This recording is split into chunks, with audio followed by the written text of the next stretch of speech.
Hello and welcome to this week's episode of Future of XYZ. I am so excited to welcome an expert and certified Q grader in coffee. We're going to talk about the future of coffee. Welcome, Maciej Kasperowicz, to the program. So glad to be here, Lisa. It's so cool to get to talk about this. Obviously, I'm a big coffee drinker, and it's 4:00 in the afternoon when we're recording this episode, and I've had too much coffee earlier in the day, so I'm not sipping currently. But I would otherwise be sipping from Trade, where I currently have a subscription for coffee, and that's where you are the director of coffee. You were formerly at Gregory's as also the director of coffee. What does a director of coffee do, by the way? Just tells the coffee where to go mostly. It kind of depends on the kind of company that one is working for. In my previous role, I did a lot of coffee buying and managed kind of on the roastery side, a lot of stuff. Currently working for Trade, a subscription company. It's just a lot of tasting coffee, which is obviously a wonderful thing to be doing professionally. It's a lot of talking to a lot of wonderful roasters and a lot of kind of internal coffee expertise communication mostly. It's cool. And you grew up, you were born in Poland, you grew up in Chicago, you went to Fordham in New York City as an English lit major. So I guess you came by coffee because you had to work as a barista or something. That has to be the story, right? Yeah. No, I just needed a job, and I found a job working with some friends at a coffee shop as a barista, and from there on, just kind of really took to it and really started exploring a lot of the different aspects of coffee I could learn about, and kind of slowly but surely found myself getting more and more into it. What is it? If there's like one thing, there probably isn't, but what is like the thing that made you fall in love with coffee? I think the community to a large extent. Certainly, like I would not have decided that I wanted to stay in coffee like as a long-term goal without the coffee community in New York City here. But also I really like drinking it, and I think it's really delicious. That it is. And do you have a favorite bean or a favorite origin story, or what's your personal preference? I mean, I just really like drinking really fruity coffee. Like coffee's a seed of a fruit, which we can get into kind of where coffee comes from if you'd like. But I think a lot of my very good friends and people I respect have kind of gone back in recent years to like, sometimes I just really want a coffee to taste like coffee, to be very kind of familiar. But I have to say that I still kind of just like drinking really, really fruity, wild tasting coffee pretty much all the time. Well, it's interesting. It's kind of like, I mean, actually, I mentioned that you're a certified Q grader, which, most people I don't think have a clue what that is, which I think it's the Coffee Quality Institute, kind of almost like a wine sommelier. You're like a coffee sommelier. Is that fair? Yeah, totally. It's the closest thing we have in our industry to that sort of thing. It's a lot less like customer service focused than the SOM is, but it's basically the certification that allows you to have like a strong opinion on how to score coffees, which is used for things like price discovery, for communicating quality stuff back to coffee producers and all up and down the supply chain.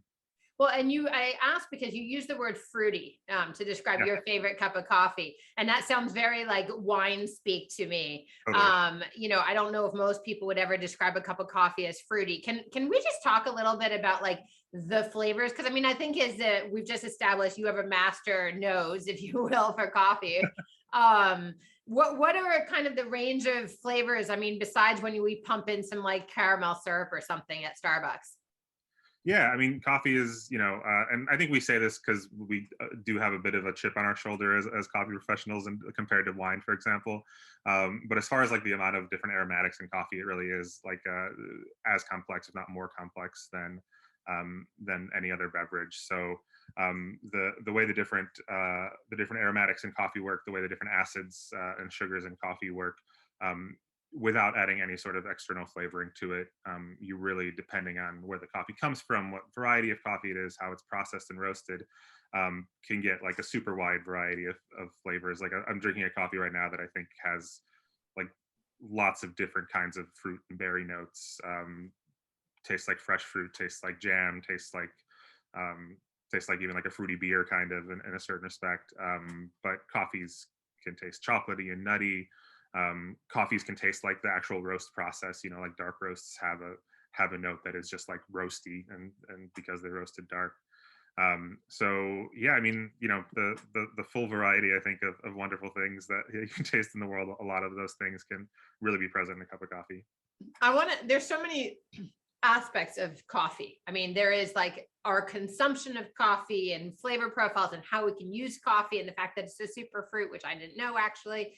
And then there's obviously the process. So I want to, they're all the future of coffee things that we can get to, but like for now, let's just ground for a second. Like, so coffee comes from, I mean, I've seen coffee plantations in a number of countries. It is hardcore to grow.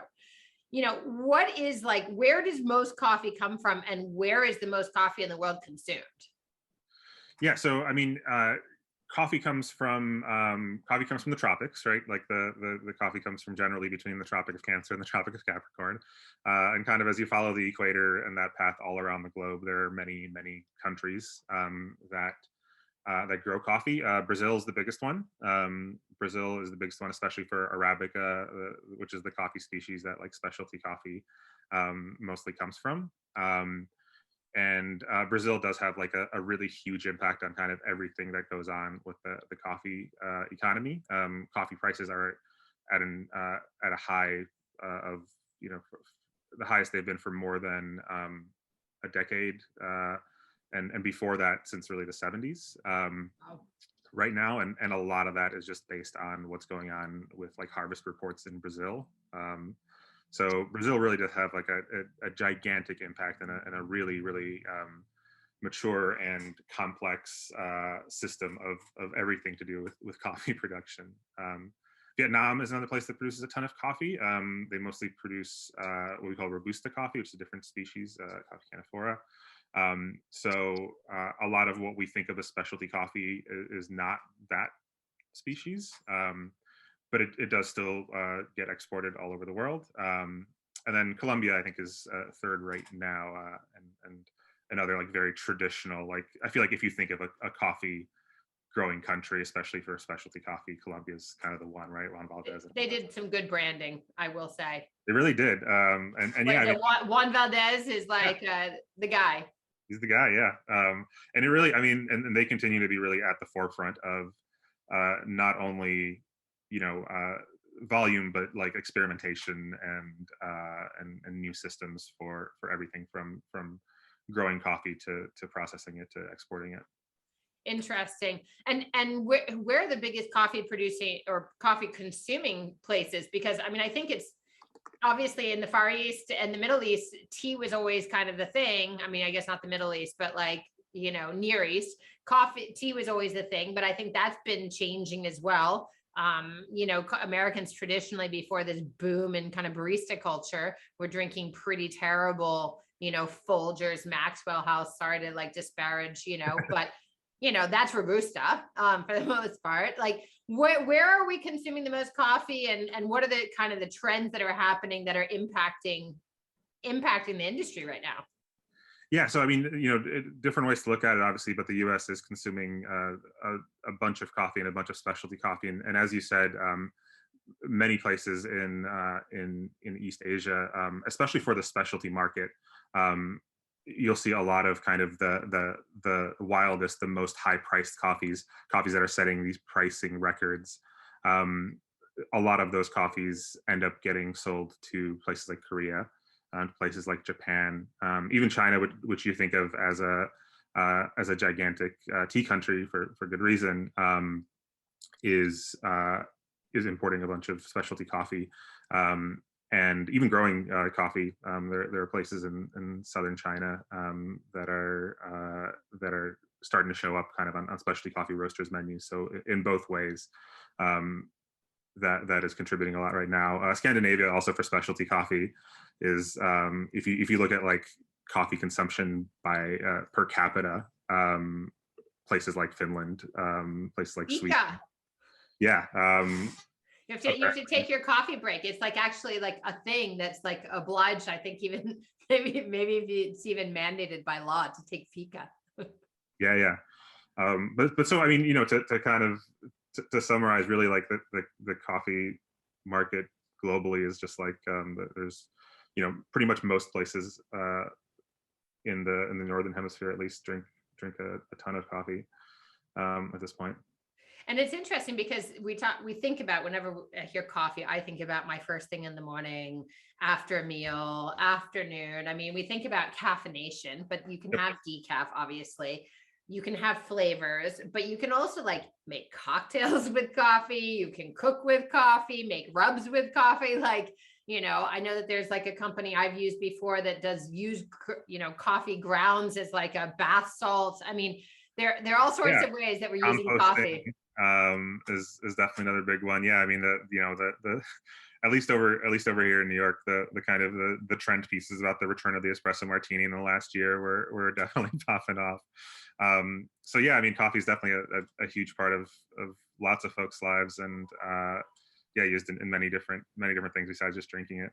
But I think yeah, over the last 2 years, for obvious reasons, coffee home consumption has definitely risen a bit, to in the U.S. at least, what I'm familiar with, to higher levels. We've obviously seen that as a company that sells coffee for people to brew and drink at home, and specialty coffee specifically, also keeps growing among younger people, younger cohorts as well. Specialty coffee is it, how do you kind of describe or define specialty coffee? That is a great question. How many hours do we have for this one? Shoot. The uh, there's a few different ways to define it. So, like, one basic way is just coffee that scores above a certain score on kind of the Specialty Coffee Association's scale. Another way is kind of more of like a historical trend. Look, where, like, as you mentioned, we didn't really have much of a like a barista culture in the U.S. Until not that long ago. But there's definitely kind of a shift when Starbucks and Peet's and companies like that started up towards, like, oh, lattes, cappuccinos, espressos, all these super cool things. And then kind of another shift that we see in the 90s, and the early aughts towards, like, more specialized preparations of specific origins, and really focus on specific flavor profiles. And so that kind of, that's another way to think about specialty coffee. But it is definitely a thing that if you ask like 20 people involved in it, they can give you 20 different definitions. It's totally fair. And I mean, there are also 20 different ways that you can brew a cup of coffee, right? I mean, from Sure, pods yeah. and your espresso to your, I mean, I can't even think about it, to your slow drip, to your drip machine, to your French press, to, I mean, so many pour overs now, and so many other things. But I want to focus on something that is interesting about like the origin countries, right? And then what consumer trends, and as people are consuming at home.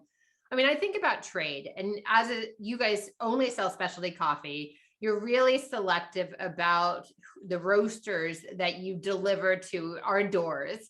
I think what's really interesting is a lot of them are small, what I would consider small batch roasters.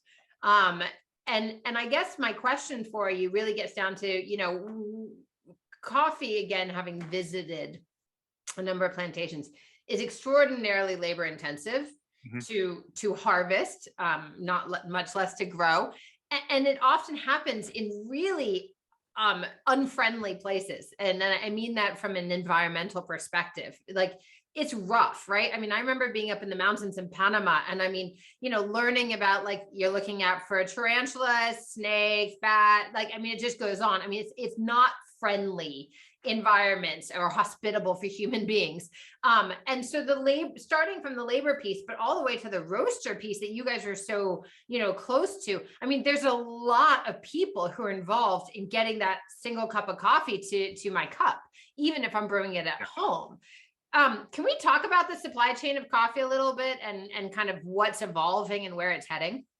Yeah, no, absolutely. I mean, the supply chain of coffee, as again, a thing that starts out as a seed of a fruit, a seed of a cherry looking fruit, and ends up as a cup of liquid, like, is incredibly complex, and every global supply chain is incredibly complex. Don't get me wrong. I understand that. But just the way the product is transformed by so many different people throughout its journey, So yeah, coffee, as you noted, has to get picked from a tree, from a shrub, um, by folks usually just picking it by hand. There's many places that like Brazil, for example, because it's a little flatter in parts, because it's really well organized, can do some machine picking that works really well as well. But someone has to do that.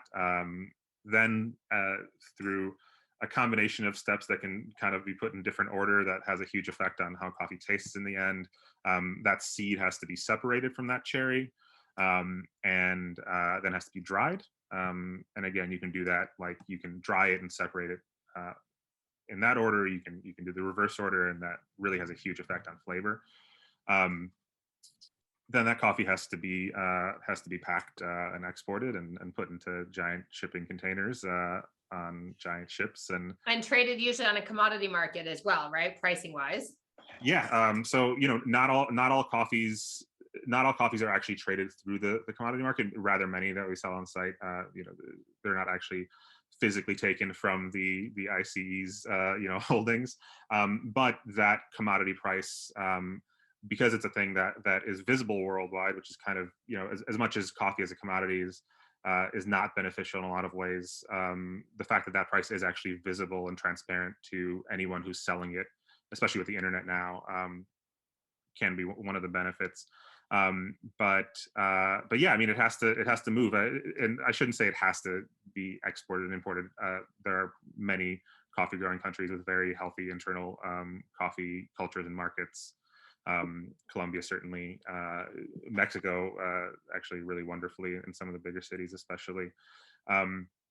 But yeah, I mean, then when the coffee gets here, it has to be roasted. I mean, obviously, there's another truck or two or three or four that have to happen, and then it has to be roasted, which is a fairly specialized endeavor. And then it has to be shipped, and then it has to be brewed. Right? It's not even like you buy a bottle of wine, and that bottle of wine is going to taste more or less the same to everyone who buys it, depending on aging and temperature or whatever. But with coffee, then you probably have to brew it, or have someone brew it for you. And then all of these things happen in like a lot of different permutations, right? So say you're in a place like Brazil, it might be more common for one company or one person to own like a lot of those steps, right? To own the Yeah, kind of farm. more vertically integrated. Exactly, yeah. To Yeah. have a mill on the farm, to maybe even be owned by an exporter who can then export, who might even be a partner of a multinational importer or whatever. There are other places like Ethiopia where if you buy a bag of Ethiopian coffee, that big lot of coffee that bag is from might be 500.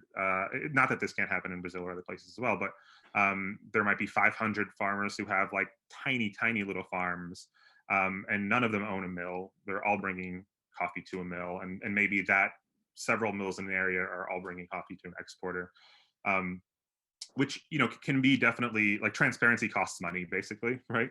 As we And know. when we're talking about transparency, we're talking about like good labor practice, good growth practice, whether it's shade grown, organic, like all the different things, anything that gets labeled fair trade, anything, from the labeling to just the very premise, that transparency, the more steps there are, the harder it is, as you say, the more expensive it is, and the harder it is actually to get proper transparency and see through. Yeah, exactly. And I feel like that can almost be an excuse sometimes in coffee, to just say, like, throw your hands up and be like, well, like it's impossible for me to know everything that went on here, and that might actually be correct sometimes.